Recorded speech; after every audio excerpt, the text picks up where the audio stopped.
Ya, ini sebetulnya tema yang sangat menarik untuk bicara mengenai nasab Nabi Muhammad SAW. Karena kalau ini disandingkan ya dengan pembahasan kita yang kemarin, ada yang mempertanyakan apakah nasab Ubaidillah itu nyambung sampai kepada Nabi Muhammad SAW atau justru Ubaidillah ini tokoh fiktif. Hal yang sama juga menjadi pertanyaan di lingkungan non-Muslim. Ya, apakah Muhammad Sallallahu Alaihi Wasallam yang diklaim sebagai nabi itu adalah tokoh historis atau tokoh fiktif? Atau nyambung tidak dengan Nabi Ismail? Ya, apakah kalau seandainya dia tokoh historis, bukan tokoh fiktif, apakah nasabnya itu nyambung sampai kepada Ismail ataukah tidak? Ya. Ini sebetulnya kita tidak perlu emosi. Kita harus bisa menghadirkan data yang betul-betul akurat dan itu harus melibatkan data eksternal. Baik. Dan selain data eksternal, harus juga menghadirkan data yang sezaman dengan tokoh yang dimaksud.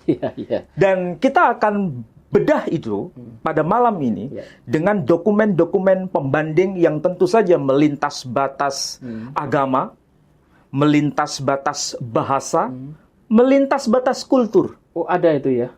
Dan ini akan saya hadirkan dokumen-dokumen itu. Kemarin ada pertanyaan menarik nih Ustaz Ali. Waktu Pak Ali membahas masalah nasabnya Ubaidillah, itu ada yang mempertanyakan, ngapain itu? Gak ada hubungannya dengan Kristen. Gak ada hubungannya dengan Yahudi. Kok Pak Ali menghubung-hubungkan ke Kristen? Padahal Nabi Muhammad lintas batas ini. Pak Ali bilang ada Yahudi, ada Kristen, ada tulisan-tulisan dari non-Muslim ya. Mungkin gimana itu? Nah, itulah perlunya kecerdasan membaca literatur melintas batas dokumen eksternal. Jadi bukan klaim sepihak dari kelompoknya sendiri. Kalau Pak Edi ditanya, mengapa Pak Edi bisa percaya kepada Muhammad Sallallahu Alaihi Wasallam sebagai nabi? Apakah betul dia nasabnya nyambung kepada Ismail? Apakah betul dia sebagai tokoh historis? Dokumennya apa yang bisa memvalidasi itu? Kalau seandainya pertanyaan itu diajukan kepada Pak Edi, apakah Pak Edi hanya berdasar pada iman saja? Dokumen Islam menyebutkan bla bla bla. Kalau tidak percaya ini dosa. Kalau tidak percaya ini kamu masuk neraka. Apakah sekedar itu? Tidak. Kita beriman tidak butuh apa semacam bukan iman buta ya.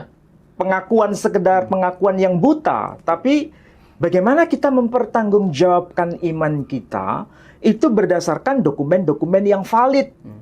Dan tentu saja ini yang akan kita bahas sekarang. Oke. Nah, tadi Pak Edi sudah memberikan pengantar kepada saya. Apakah benar bahwa Nabi Muhammad Sallallahu Alaihi Wasallam itu bisa divalidasi sebagai tokoh historis berdasarkan dokumen eksternal? Bukan data dari Islam ya?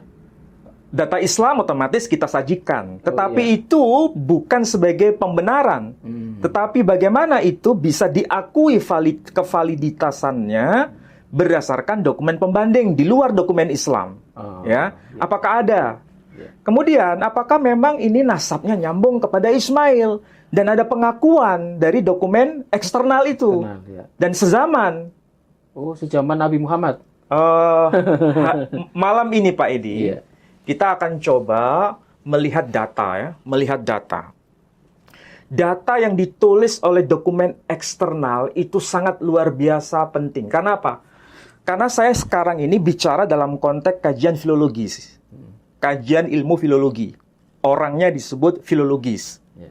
Saya kira orang yang berkecimpung dalam kajian filologi pasti memahami bahasa saya. Ya. Ini dokumen yang saya hadirkan, ini sudah diterbitkan oleh lembaga resmi dan prestisius. Lembaga apa itu? Lembaganya ini kampus yang sangat terkenal di dunia ini. Harvard University Press. Harvard, Pak Edi. Kampus Harvard. Dan ini diterbitkan tahun 2020. Sebetulnya ini dokumen kuno, tapi dicetak ulang sampai zaman 2020. kita ya. Tahun terbitnya tahun 2020. Itu cetakan awal tahun berapa itu?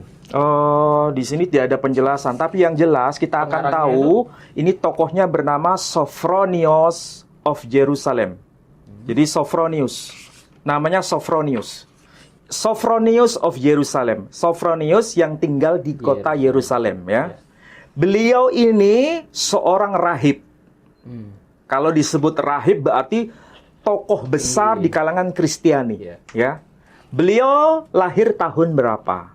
Meninggal tahun berapa? Nah, kalau kita lihat dari data yang sifatnya data akademik, beliau itu lahir tahun 560 Masehi, meninggal atau wafat tahun 638 Masehi. Perhatikan ini angka penting Pak Edi. Tahun 560 Masehi kalau dia dilahirkan, Nabi Muhammad SAW sudah lahir belum? Itu belum itu. Belum. Nabi Muhammad itu lahir tahun 571 Masehi. Berarti sebelum Nabi Muhammad SAW dilahirkan, Sophronius sudah lahir lebih dulu. Sophronius meninggal tahun 638 Masehi. Ya, 638 Masehi. Nabi Muhammad SAW itu meninggal tahun 632 Masehi. Selisih sedikit ya. Ya. Berarti ketika Nabi Muhammad SAW meninggal, Sophronius sebagai rahib Kristen yang tinggal di Yerusalem masih hidup. Dan menulis buku ini. Dan ini berarti dokumen yang sezaman dengan sang tokoh yang bernama Muhammad SAW ataukah tidak? Sezaman. Ini catatan bagi siapapun yang berdebat mengenai tokoh Ubaidillah. Apakah dia tokoh fiktif atau tokoh historis? Harus menggunakan kacamata yang sama. Ketika bicara mengenai nasab Nabi Muhammad SAW, adakah dokumen eksternal di luar dokumen Islam yang sezaman dengan sang tokoh yang bernama Muhammad SAW? Ini saya hadirkan dokumennya. Tulisan dari Sophronius, rahib Sophronius. Sekali lagi, lahir tahun 560 Masehi, meninggal tahun 638 Masehi. Ini sezaman dengan hidupnya Nabi Muhammad SAW. Oke? Ya. Sekarang, apa yang beliau komentari berkaitan dengan Nabi Muhammad SAW, baik secara langsung atau secara tidak langsung. Nah, saya ringkas saja di sini ya Pak Edi. Itu pakai bahasa apa ini Pak Edi? Beliau menggunakan bahasa Yunani, bukan bahasa Arab. Oke? Berarti jelas ini adalah dokumen eksternal, bukan bahasa Arab, tapi bahasa Yunani. Greek language, bahasa Yunani. Dan sudah diterjemahkan ke dalam bahasa Inggrisnya. Ini awalnya homili, tapi dicatat, ya. Dan ini sezaman dengan kehidupan beliau. Ringkasnya di sini, dia berkata, atas kehendak Bapa, saya terjemahkan saja ya, supaya para netizen bisa memahami teksnya. Atas kehendak Bapa, dialah yang telah memelihara kebenaran dan iman yang lurus. Kalau bahasa Inggrisnya orthodox faith, iman yang lurus. Dan kita akan menumpulkan apa?